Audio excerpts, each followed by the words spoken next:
Jumpa kembali di MTT Journey Inspiration of Life. Pagi ini saya mau coba sharingkan teman-teman dengan temanya, kematian adalah sebuah kepastian, maka harus dihadapi dan dipersiapkan untuk mengatasinya. Dilandasi dari kitab Yohanes pasal 4 ayat 27 sampai 42 dan kitab Hakim-Hakim pasal 16 ayat 23 sampai 31. Yang disebut kematian, teman-teman, banyak sekali orang yang beranggapan bahwa kematian itu tidak perlu dipikirkan, tidak perlu dibicarakan. Bahkan kadang-kadang bicara kematian itu dihindari, teman-teman. Khususnya orang-orang duniawi, orang-orang yang masih berkeyakinan, orang yang beragama tapi kurang bertuhan, maksudnya kurang mencari Tuhan dengan benar, kurang mencari firman Tuhan dengan benar, kurang menjalani, melakukan firman Tuhan dengan benar. Jadi orang-orang yang berkeyakinan itu seperti itu, teman.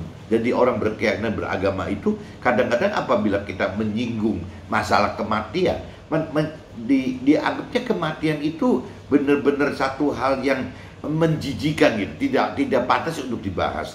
Padahal kalau bicara kematian itu kan hal yang pasti, teman-teman. Pasti datang gitu. Kematian itu pasti datang. Bahkan di dalam firman Tuhan itu lebih nyata gitu, bahwa dicantum lebih real, dicantum bahwa kematian itu rata-rata umur 70-80 tahun, teman-teman. Dan apabila sampai berumur panjang gitu, itu pun ya tetap batasnya 120 tahun, teman-teman. Jadi kembali lagi, kematian itu memang sesuatu yang pasti, meskipun tidak diketahui kapan gitu, kapan datangnya, teman-teman. Seperti contoh minggu ini kita kehilangan saya dan teman keluarga saya dan teman-teman saya kehilangan Setiabudi Halim seperti teman ya, seperti keluarga gitu. Ya siapa yang menyangka gitu? Ya Setiabudi Halim tahu-tahu meninggal dunia gitu, tanpa ada gejala apa-apa, teman-teman, tanpa ada keanehan, tanpa mengalami sakit yang mesti bagaimana. Ya simpel banget, sakitnya Budi Halim itu sebenarnya ada diabetes, ya ada sirosis di lever meskipun baru gejala gitu. Tapi meninggalnya ternyata bukan karena sirosisnya, bukan meninggal karena diabetesnya, tapi meninggal karena jatuh. Ya jatuh mungkin terlalu pikiran, terlalu capek, ya akhirnya jatuh kepalanya terbentur, pendarahan.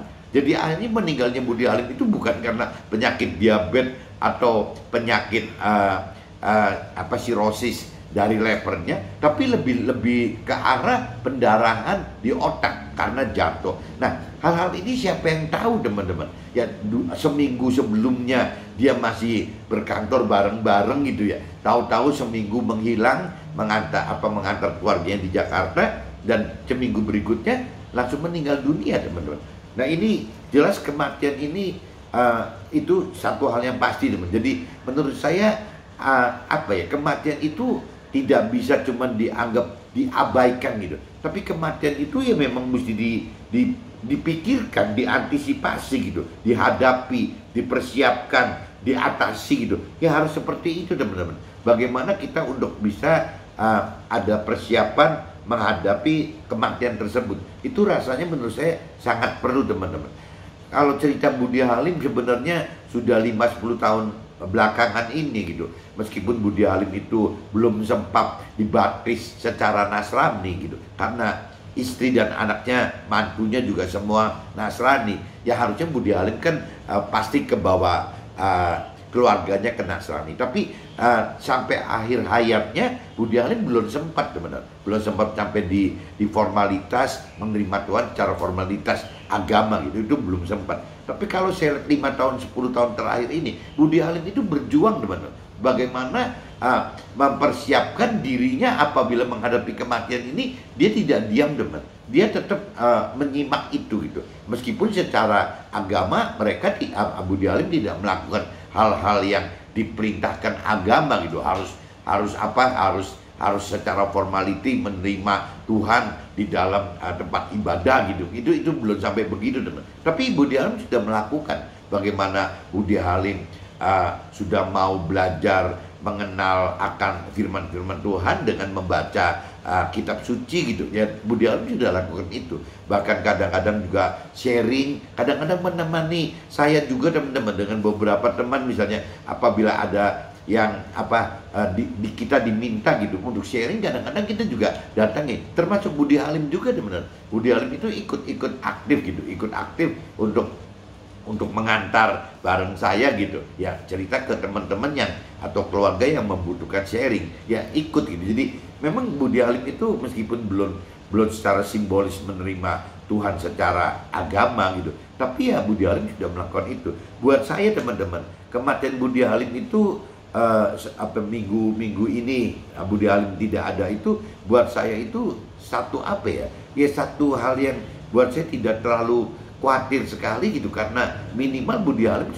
sudah mengenal firman Tuhan. Saya percaya Budi Halim dengan humble-nya, dengan rendah hatinya, tapi saya percaya Budi Halim itu membaca firman Tuhan itu 1 kali khatam, 2 atau 3 kali rasanya sudah terjadi teman-teman. Jadi sudah mengenal gitu. Yang saya khawatir itu justru bagaimana keluarga saya yang lain atau teman-teman saya yang lain, apakah sudah bisa seperti Budi Halim gitu ya. Budi Halim yang belum nerima secara formal aja sudah bisa mau mengenal firman Tuhan dengan membaca, merenunginya 1, 2, 3 kali khatam gitu, selesai gitu. Nah ini bagaimana teman dan keluarga dan teman saya yang lain gitu. Begitupun juga teman dan keluarga saya yang di agama lain teman-teman. Saya tidak peduli agamanya apa, cuman yang jelas maksud saya ya, apakah kita manusia tidak lebih baik harus mengenal, mengerti akan firman Tuhannya, meskipun firman Tuhannya karena ada di dunia terjadi dari beberapa agama, terjadi dari beberapa firman Tuhan ya. Yang di Nasrani berarti firman Tuhan yang adanya di Alkitab gitu kan, kitab sucinya. Di Muslim teman saya dan keluarga saya di Muslim juga kitab sucinya, firman Tuhannya ada di Al-Quran. Yang di teman saya yang di agama lain gitu, yang di Konfusius ya berarti ada di Konfusius, yang Hindu ya ada di Hindu, yang Buddha ya ada di Buddha gitu. Jadi maksud saya nggak terlalu ributkan firman Tuhan dari kitab suci yang mana. Yang saya perlu tegaskan itu kan, apakah kita gitu sudah mengenal, mengerti firman Tuhan belum gitu di masing-masing agama kita saja teman-teman. Karena itu adalah sebagai guide dan sebagai tuntunan kita untuk bisa menghadapi kematian kita gitu ya. Karena mati itu kan berarti kan tidak berhenti teman-teman. Bagi orang yang beragama, bertuhan, harus dinyatakan bahwa mati itu tidak berhenti ya. Meskipun ada kata-kata, ada yang agama mengatakan berinkarnasi, tapi kan hidup lagi gitu. Tapi ada juga yang mengatakan ya sudah begitu mati di dunia ini masuk ke dalam alam akhirat gitu. Nah, saya nggak pengen ngeributkan yang reinkarnasi atau yang langsung masuk alam akhirat. Tapi yang jelas kan ada kehidupan teman, ada kehidupan yang akan datang. Nah, kehidupan yang akan datang itu kan akan berkonsekuensi terhadap apa yang kita perbuat dalam hidup sekarang sebenarnya. Entah itu yang reinkarnasi atau entah itu yang sudah langsung masuk ke dalam alam akhirat yang kekal gitu. Tapi tetap ada konsekuensi atas apa yang kita perbuat selama kita hidup di dunia ini teman-teman. Nah, kita bisa hidup di dunia itu dengan benar seperti yang Tuhan rancang dan kehendaki apabila kita mengenal teman, apabila kita mengenal perintah dan peraturan Tuhan gitu. Nah, perintah peraturan Tuhan itu tidak bisa lari dari ya di dalam firman Tuhan tadi teman-teman. Firman Tuhan itu ya pasti ada di dalam ya kitab sucinya gitu, di kitab suci masing-masing kita itu gitu. Nah, yang maksud saya itu ya yaitu kematian itu harus diantisipasi dengan apa sih perintah dan peraturan firman Tuhan di kitab suci kita masing-masing gitu. Ya saya berarti pasti berpegang kepada perintah peraturan firman Tuhan yang di Alkitab teman-teman, karena saya Nasrani gitu. Tapi keluarga saya dan teman lain yang di Muslim ya pasti berpegang kepada Al-Quran gitu, karena memang kitab suci orang Muslim adalah Al-Quran. Tapi orang Hindu juga sama, masing-masing punya sendiri. Orang Buddha sama gitu ya, aliran yang untuk Konfusius juga sama. Yaitu masing-masing yang penting ada guidance sebelum kita meninggal dunia itu ya, sebelum kita mengalami kematian itu, sebelum kita mengalami pengadilan akan kematian kita di akhirat nanti gitu, ya kita mesti benar-benar tahu gitu apa yang kita lakukan dalam hidup sekarang supaya kita ini ya jangan terlalu banyak dosanya teman-teman. Kalau dosanya terlalu banyak itu kan pasti yang didapat oleh Tuhan kan lepas itu reinkarnasi atau langsung meninggal di akhirat itu gitu, berhenti di akhirat itu, ya pasti kan ujung-ujungnya kalau kelewat dosa teman, yang akan masuk ke dalam kebinasaan kekal teman. Karena memang perintah Tuhannya seperti firman Tuhannya seperti itu gitu. Bagi kita yang tidak melakukan firman Tuhan, ya disebutnya berdosa. Ya berdosa adalah tidak melakukan firman Tuhan gitu, tidak tepat seperti yang Tuhan perintah peraturkan, ya pasti ujungnya kebinasaan kekal. Tinggal masalahnya kan privilege-nya Tuhan saja yang bisa mengkontrol gitu, mendongkrak bahwa orang ini yang seharusnya masuk ke dalam neraka, tapi kalau misalnya Tuhan izinkan untuk bisa masuk ke dalam surga, ya itu kan privilege-nya Tuhan teman-teman. Nah kita terlalu riskan apabila terlalu mengandalkan privilege-nya dari Tuhan. Ya harusnya Tuhan kita ikuti saja gitu, apa yang Tuhan perintahkan dalam firman-Nya, ya kita ikuti saja teman-teman. Jadi intinya itu seperti ini teman. Jadi saya lebih menyarankan teman-teman dan keluarga saya untuk tidak memandang kematian itu sebagai hal yang tabu gitu, tabu untuk dibicarakan sekarang. Justru harusnya kematian itu yang kita harus bicarakan teman. Yang minimal kalau tidak dibicarakan ya kita pribadi gitu. Kita pribadi mesti menghadapi. Kita harus percaya bahwa kematian adalah kepastian yang harus memang kita hadapi teman-teman. Harus kita persiapkan dan harus kita atasi gitu. Itu kalau menurut saya seperti itu. Yang mau di-sharingkan ke keluarga dan teman-teman boleh, tapi kalau bicara untuk pribadi kita juga ya tidak apa-apa teman-teman. Yang penting ya pasti akan menghadapi seperti itu.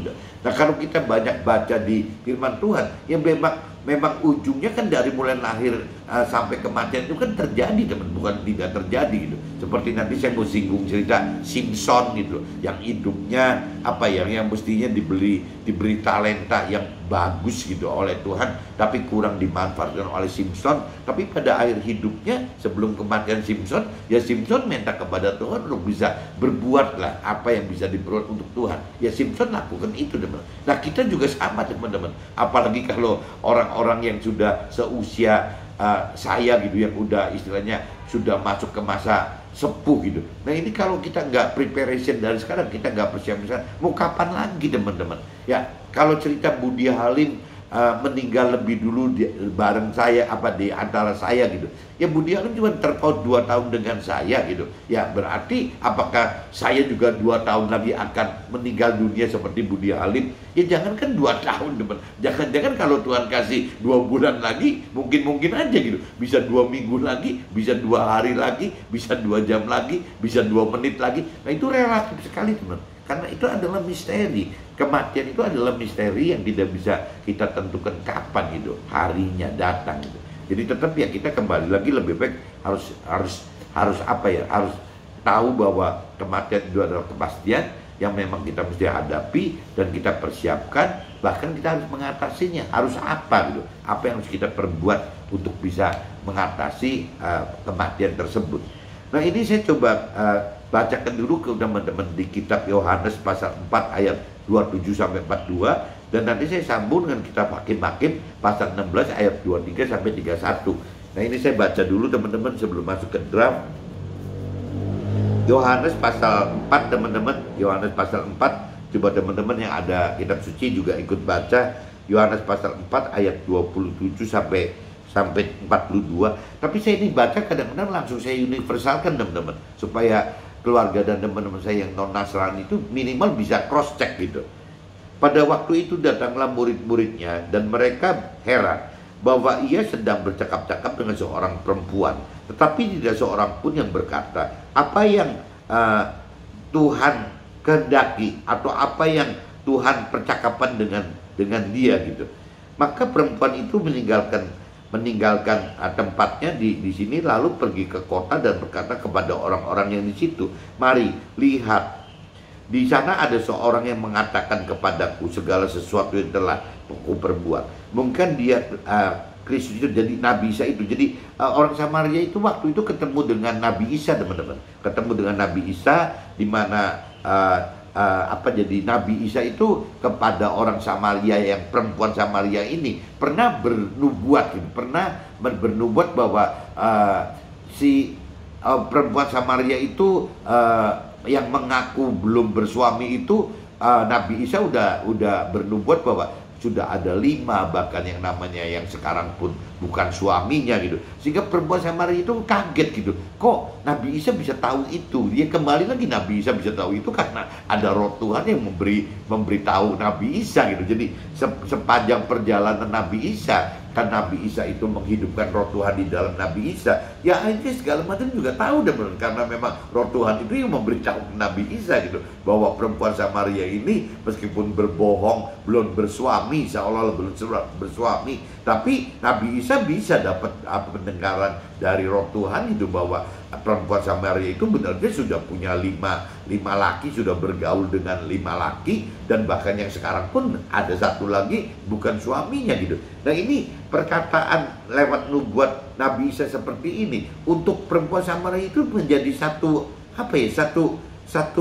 mujizat gitu. Kok bisa ada orang bisa tahu gitu, padahal di luar Nabi Isa tidak ada yang tahu gitu. Ya yang tahu cuma si perempuan Samaria ini gitu. Nah, ini yang membuat perempuan Samaria ini jadi memberitakan kesaksian tentang Nabi Isa itu kemana-mana, teman-teman, ke orang-orang Samaria. Nah, padahal orang Samaria saat itu adalah yang dianggap orang-orang yang tidak menyembah Tuhan Allah, teman-teman. Jadi ya dianggapnya masih menyembah dewa-dewa pada saat itu gitu. Nah, dengan Nabi Isa bernubuat seperti itu, akhirnya malah perempuan Samaria ini bersaksi ke orang-orang Samaria yang lain, teman-teman. Jadi intinya gitu, teman-teman. Jadi kembali lagi, apabila kalau dari sisi perempuan Samaria mungkin melihat kejadian Nabi Isa itu dianggapnya aneh banget ya, kenapa Nabi Isa bisa tahu. Tapi kalau dari sisi Nabi Isa, teman-teman, dia pasti tahu karena ada roh Tuhan yang ada di dalam Nabi Isa.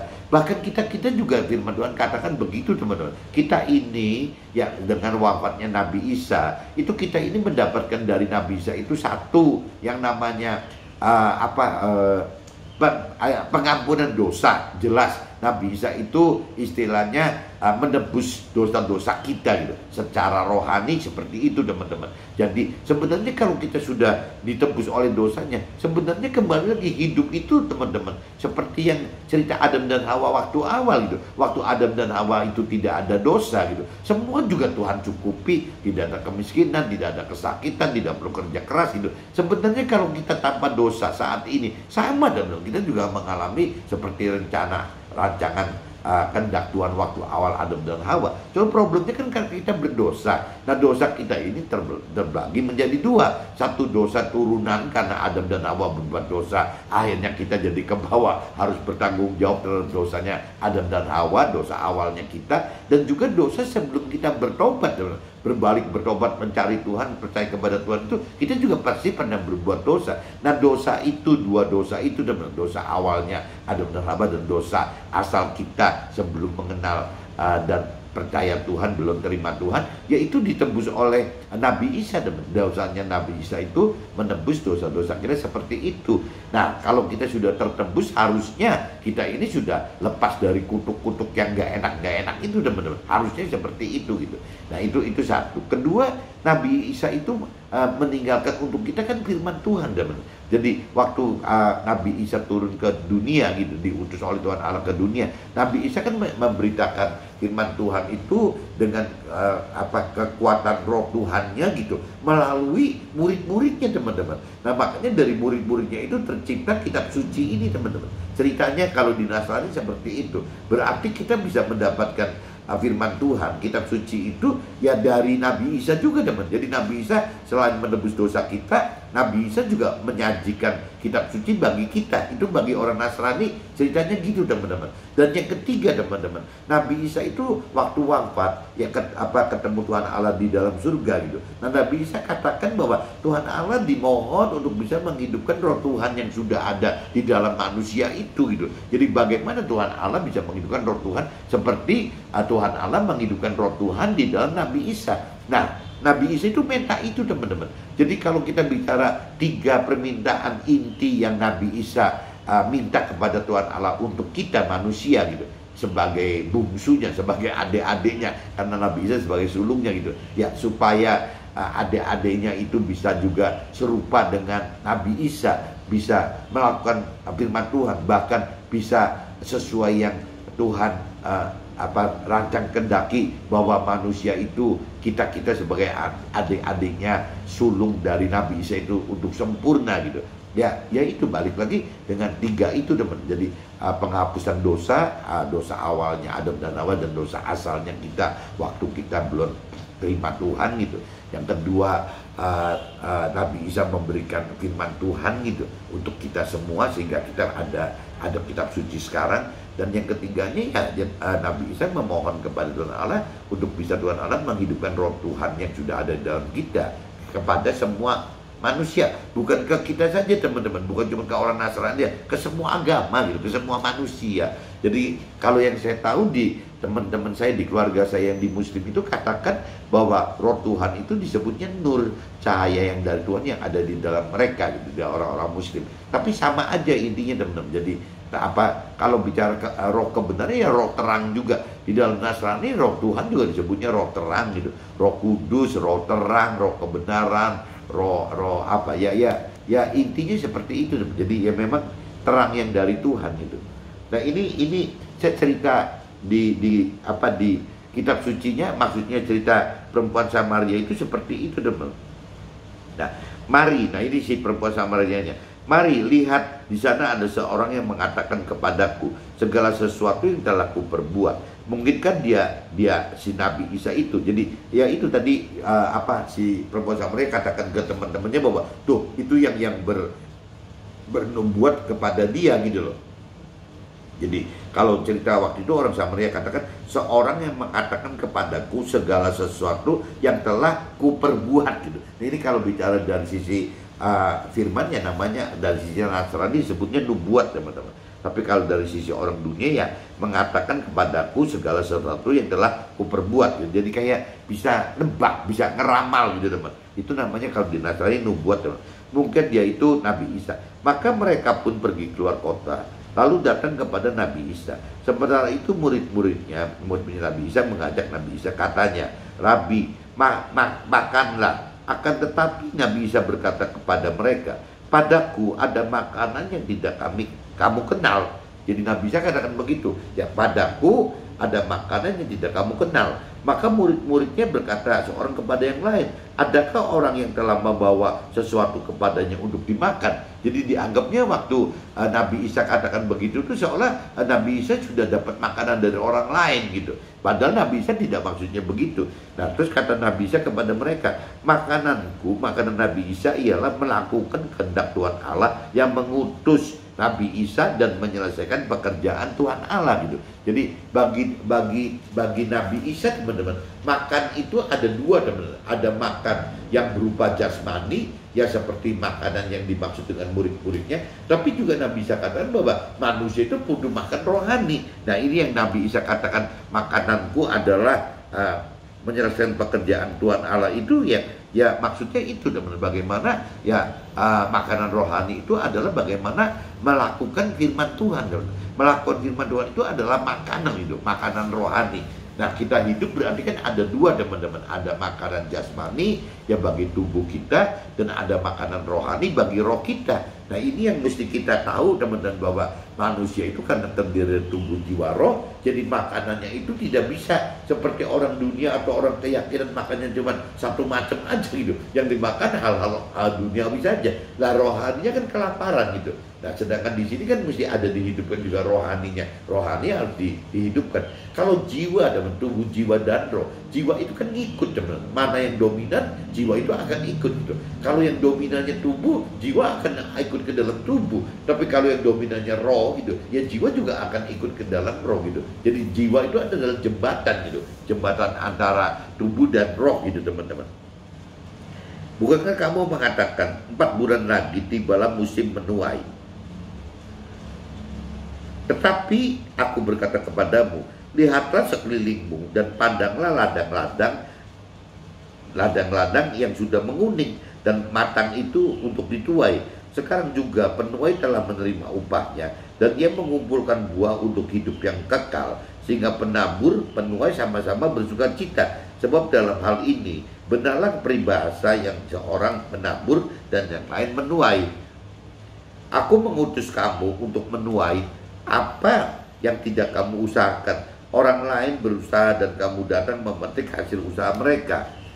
Dan banyak orang Samaria dari kota itu telah menjadi percaya kepada Nabi Isa karena perkataan perempuan itu yang bersaksi. Ia mengatakan kepadaku segala sesuatu yang telah kuperbuat itu. Jadi orang Samaria itu teman-teman, karena ketemu Nabi Isa waktu itu gitu ya, karena ditebak seperti itu, karena Nabi Isa bernubuat seperti itu. Nah akhirnya si perempuan Samaria itu nggak bisa diam, bersaksi kemana-mana gitu. Nah bersaksi itu ya gampangnya gitu teman-teman. Bersaksi itu adalah apa yang pernah kita alami bersama Tuhan ya selama masih ada di dalam jalur firman Tuhan, yaitu kesaksian teman-teman. Kalau kita berbicara bersaksi apa yang terjadi dengan Tuhan tapi tidak dengan landasan firman Tuhan, jadi dikhawatirkannya kan jadi mengelantur, bukan kesaksian. Itu cerita curhat yang gak keruan gitu. Jadi kembali kesaksian itu adalah yang memang benar-benar mesti kita alami bersama Tuhan gitu, seperti wanita Samaria itu.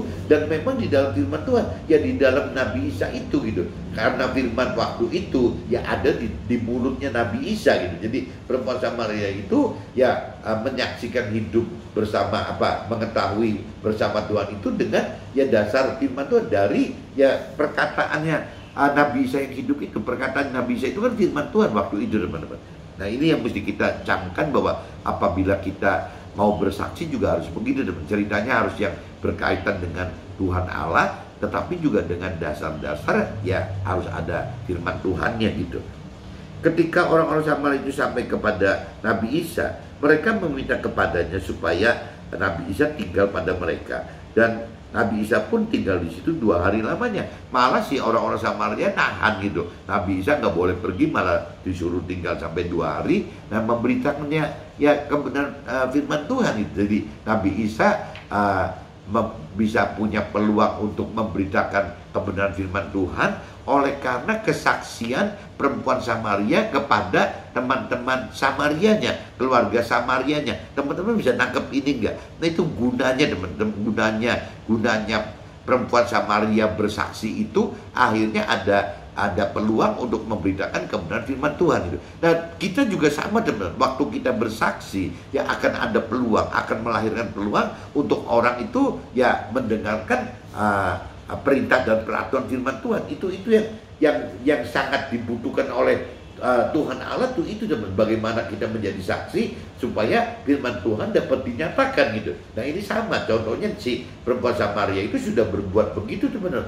Padahal perempuan Samaria itu bukan orang yang mengenal Tuhan atau mengenal firman Tuhan, tidak mengenal kok. Tapi dia bersaksi akhirnya malah mengundang teman-temannya, keluarganya, orang-orang Samaria gitu ya untuk bisa mendapat pengajaran yang dari kebenaran firman Tuhan Allah itu teman-teman.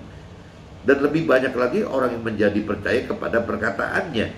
Dan mereka berkata kepada perempuan itu, kami percaya, tetapi bukan lagi karena apa yang kau katakan, sebab kami sendiri telah mendengar dari Nabi Isa dan kami tahu bahwa dialah benar-benar juru selamat dunia ini. Kebenaran firman Tuhan itu adalah juru selamat di dunia ini.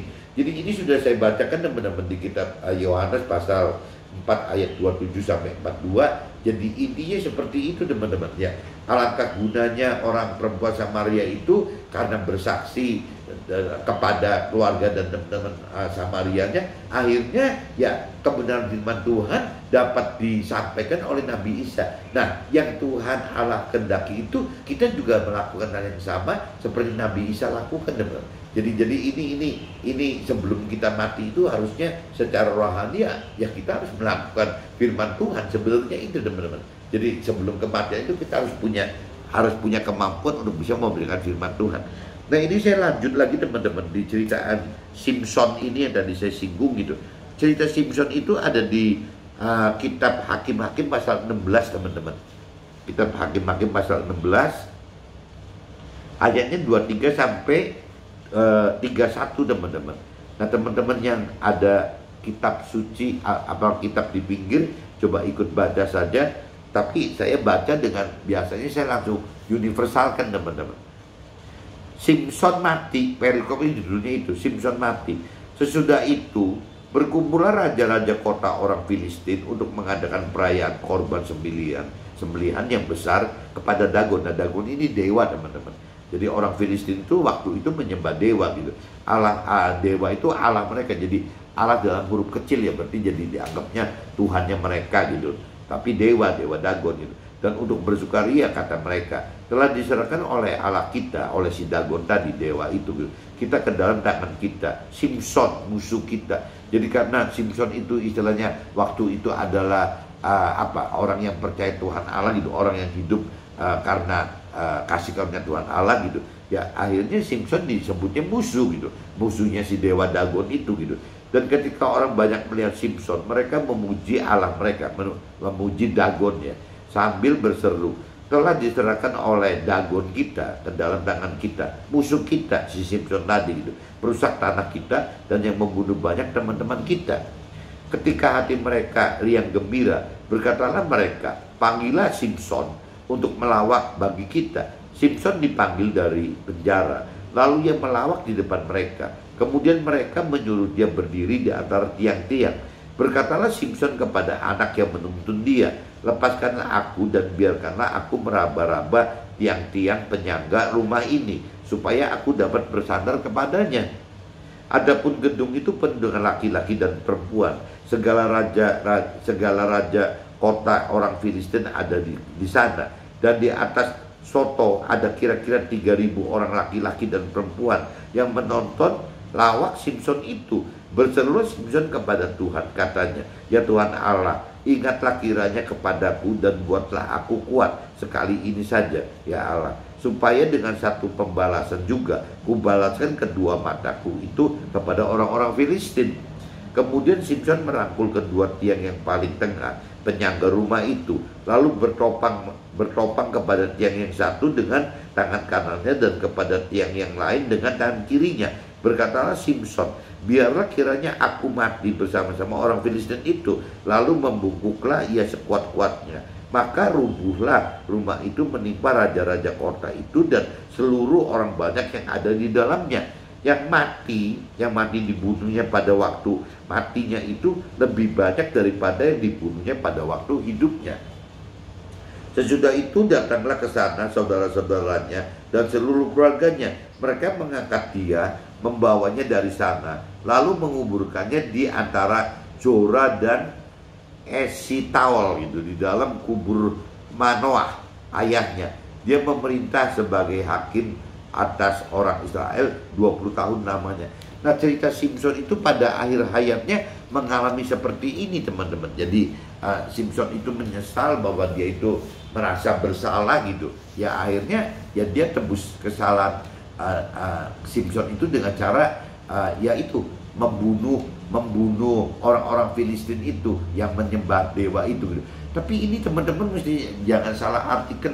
Kalau zaman cerita di kitab perjanjian lama itu ya ceritanya begitu dan cerita dewa Dagon bahkan mengorbankan istilahnya anaknya atau perawat untuk dewa Dagon. Jadi urusan mati itu benar-benar fisik mati teman-teman. Jadi kalau cerita tadi dikatakan bahwa Simson itu berbuat benar untuk Tuhan Allah itu dengan cara membuat seorang Filistin itu mati semua, yaitu cerita zaman dulu teman-teman. Cerita zaman saat kejadian saatnya Simson itu memang seperti itu teman-teman, nggak aneh gitu. Jadi yang namanya korban pun bisa bukan cuma berupa hewan sama sayuran, korban pun bisa berupa manusia teman-teman, baik bayi ataupun perawan.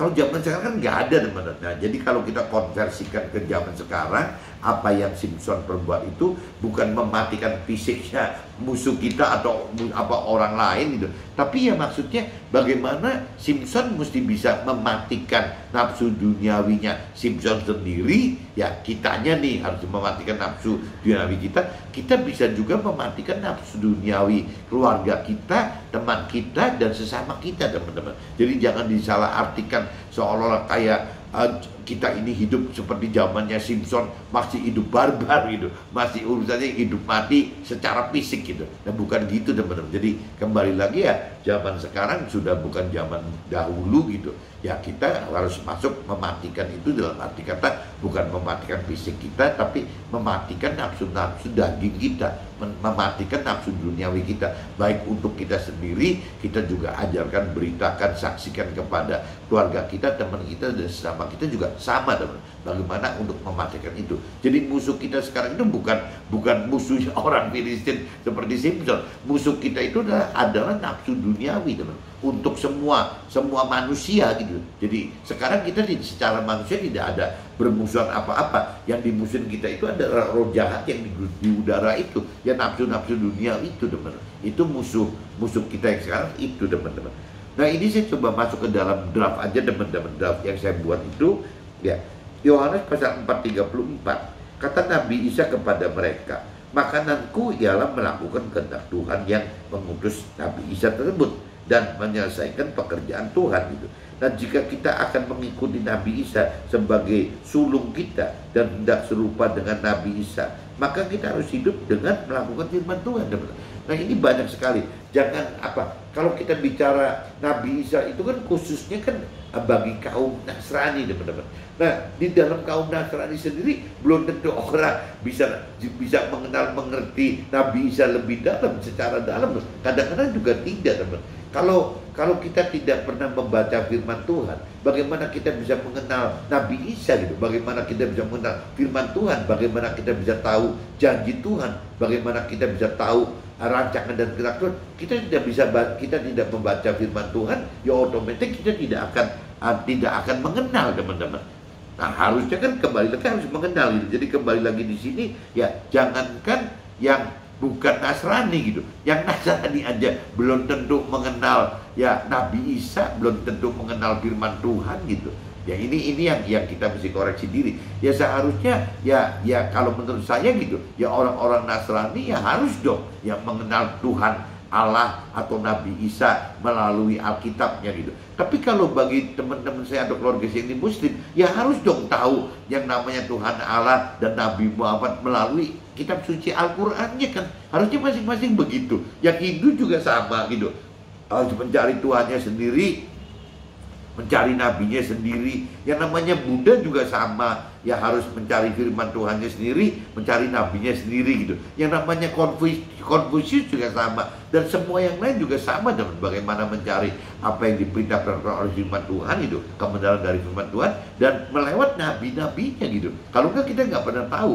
Kalau di Nasrani saya tahu karena ada Nabi Isa gitu. Ya kalau di teman-teman dan keluarga saya di Muslim tahu karena Nabi Muhammad. Di Konghucu juga sama, karena tahu ada Nabi Konghucu. Kalau kan tidak tahu teman-teman. Nah di agama lain juga masing-masing punya firman Tuhan dan punya nabinya masing-masing teman-teman. Cuman yang jelas seperti itu, jika kita akan mengikuti nabi kita gitu. Jadi kalau Nabi Isa di Nasrani atau Nabi Muhammad di Muslim atau Nabi Konghucu kalau di agama Konfusius atau nabi-nabi yang lain agamanya gitu, ya sebagai sulung gitu. Jadi nabi itu adalah sebagai sulungnya kita gitu, kita sebagai adik-adiknya, dan kita harus bisa berjuang untuk serupa dengan sulungnya kita, dengan nabi kita teman-teman.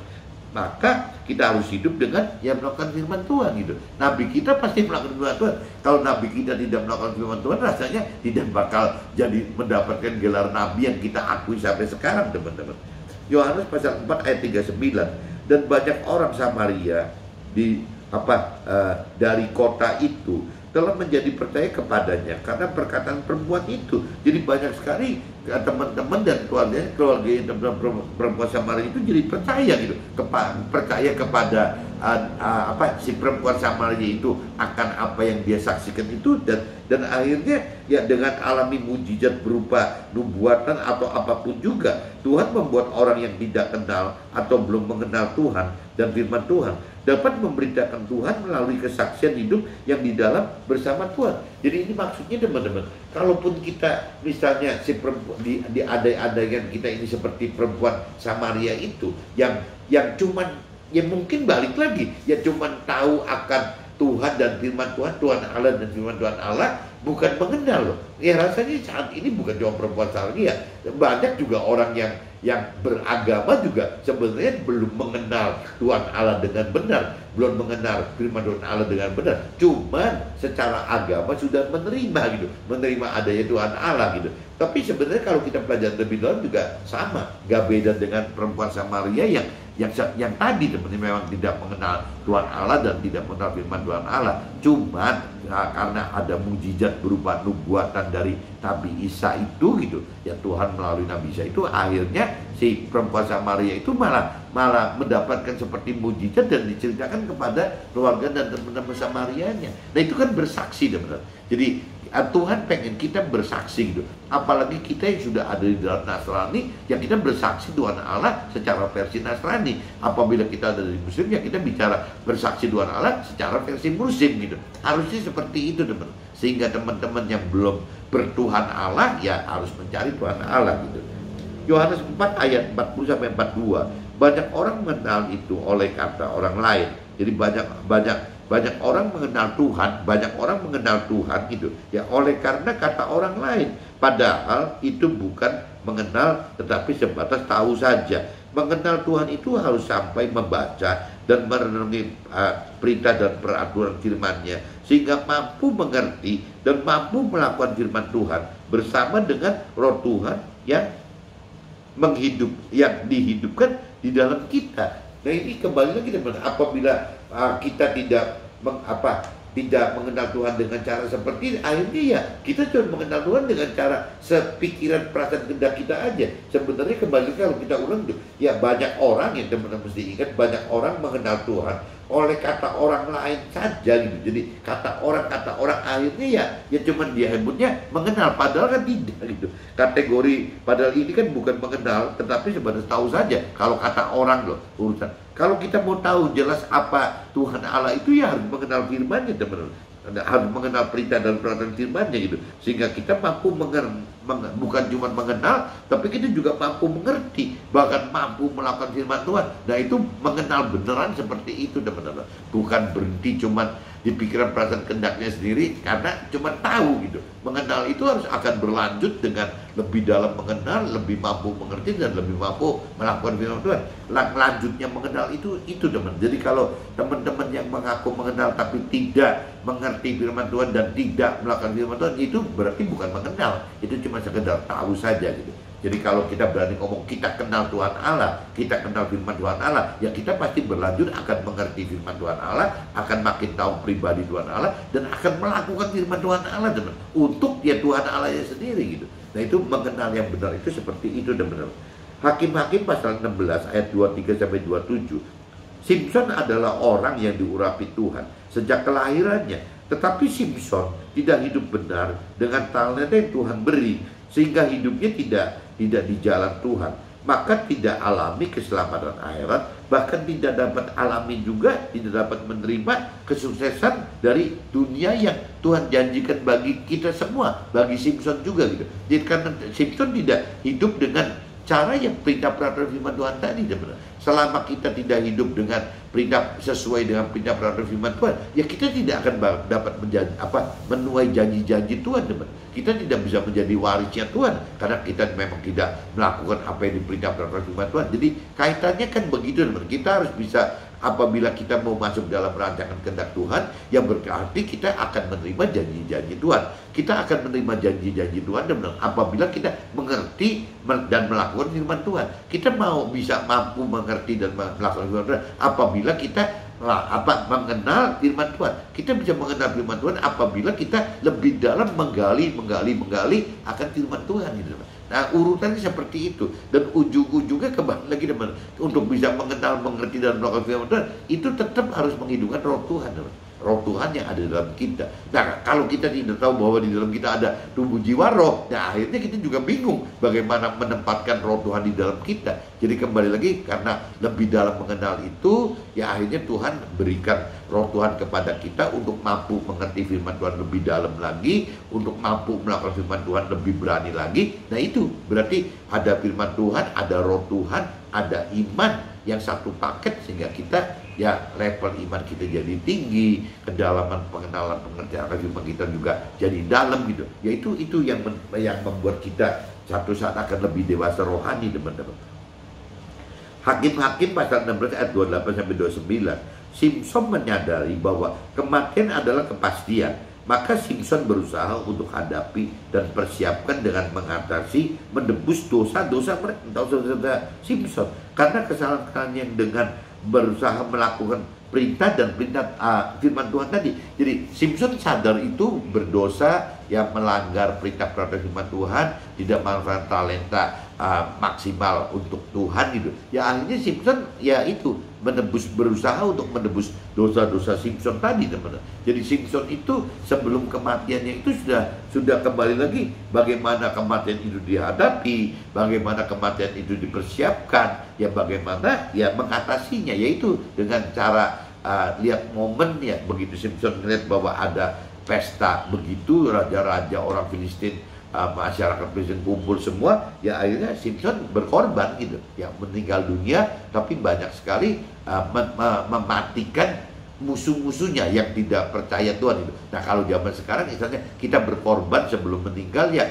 bagaimana caranya untuk memberitakan kebenaran firman Tuhan kemana-mana, teman-teman, supaya kembali lagi roh-roh jahat yang di orang-orang yang belum mengenal firman Tuhan itu dibunuh gitu ya, roh-roh jahatnya gitu ya, dengan cara ya mematikan nafsu duniawinya gitu, mematikan istilahnya hasrat-hasrat dagingnya, seperti itu, teman-teman. Nah itu kita saat ini tugasnya seperti itu, bukan mematikan orang-orang yang seperti Simson gitu, bukan itu, tapi kita bagaimana mematikan nafsu-nafsu dunia, mematikan roh-roh jahat yang ada di keluarga kita, di teman kita, di sama kita gitu. Nah itu tugas kita seperti itu. Simson melakukan itu, teman-teman. Dan padahal Simson melakukan kesalahan pada awalnya gitu, tapi pada akhir hayatnya Simson melakukan itu sebagai apa? Bagi Simson menebus dosa-dosa Simson gitu. Hakim-Hakim ini saya udah bacakan. Hakim-Hakim 16:30. Pada sisa akhir hidup Simson coba hadapi dan persiapkan serta atasi untuk menebus kesalahan pola dan cara hidup sehingga berdosa kepada Tuhan dengan banyak mematikan orang-orang yang tidak hidup di dalam jalan Tuhan. Adapun untuk saat ini kita dapat menjadi Simson dengan mematikan pola dan cara hidup kita dari nafsu-nafsu duniawi bagi diri kita sendiri, maupun mengajarkan lewat memberitakan kesaksian hidup kita kepada keluarga atau teman serta sesama kita, teman-teman. Jadi kuncinya begitu, teman-teman. Jadi pertama sekali saya ingatkan bahwa kematian itu jangan dihindari, kematian itu jangan dianggap tabu, kematian itu jangan sampai tidak dibicarakan gitu. Karena kematian itu adalah satu kepastian, teman-teman. Pasti semua orang itu menghadapi kematian. Firman Tuhan katakan lebih nyata bahwa umur manusia itu rata-rata 70-80 tahun. Nah seperti cerita Kejadian Budi Halim itu kan di bawah 70 tahun, teman-teman. Ya buktinya sudah tidak ada gitu. Nah kita kebagian yang berapa tahun kita nggak ngerti, teman-teman. Cuma yang jelas bahwa kematian itu kepastian. Dan seminggu lalu kita tidak tahu, kalau tahu minggu ini Pak, apa sih Budi Halim meninggal, kita juga nggak tahu, teman-teman. Makanya tadi saya katakan, apakah kita meninggal nanti seumur Budi Halim, apakah kita meninggal nanti 2 tahun lagi, apa 2 bulan lagi, 2 minggu lagi, 2 hari lagi, 2 jam lagi, nggak ada yang tahu, teman. Jadi yang pasti kematian itu adalah kepastian itu. Nah di mana kepastian itu maksudnya bukan ditabukan, bukan dihindari, tapi harusnya gitu ya kita hadapi saja. Ya kematian itu harus kita hadapi. Bagaimana gitu cara mempersiapkan untuk kematian tersebut, ya bagaimana untuk mengatasinya. Nah ini semua, teman-teman, apabila kita tidak mengenal perintah firman Tuhan, karena kematian itu berurusan dengan pengadilan tahta Tuhan di dalam akhirat nanti, ya cuma adanya di firman Tuhan, teman-teman. Kalau di dunia nggak bakal ketemu apa sih syarat-syarat bisa lolos dari neraka gitu, nggak tahu, teman-teman. Ya yang ada itu di firman Tuhan. Ya Tuhan pengen kita masuk ke dalam surga lolos dari neraka gitu. Ya, di dalam surga pun tidak berhenti cuma sekedar masuk surga menjadi warga surga. Apabila kita lebih dalam mengerti akan firman Tuhan, Tuhan ternyata tidak cukup puas begitu, teman-teman. Tidak cukup puas kita masuk ke dalam surga sebagai warga surga biasa atau rakyat jelata dalam surga. Tapi Tuhan pengen kita itu bagaimana mengajarkan firman Tuhan sehingga ada peluang, bukan melakukan firman Tuhan aja, tapi mengajarkan firman Tuhan. Sehingga mengajarkan firman Tuhan itu akan ada reward, teman-teman. Bahwa posisi kita dalam surga itu yang tertinggi, teman. Di tempat yang tinggi. Menjadi timnya Tuhan di dalam kerajaan Tuhan Allah, gitu. Kerajaan Tuhan Allah. Menjadi keluarganya Tuhan Allah di dalam surga. Itu loh yang Tuhan pengen kita harus serupa dengan firman Tuhan, harus serupa dengan Nabi Isa, harus serupa firman Tuhan, harus sempurna seperti yang Tuhan rancang hendaki. Itu, teman-teman. Jadi Tuhan mengharapkan sekali kematian kita itu berujung menjadi keluarga Tuhan dalam kerajaan surga, di dalam akhirat di surga. Oke, teman-teman, see you, bye-bye.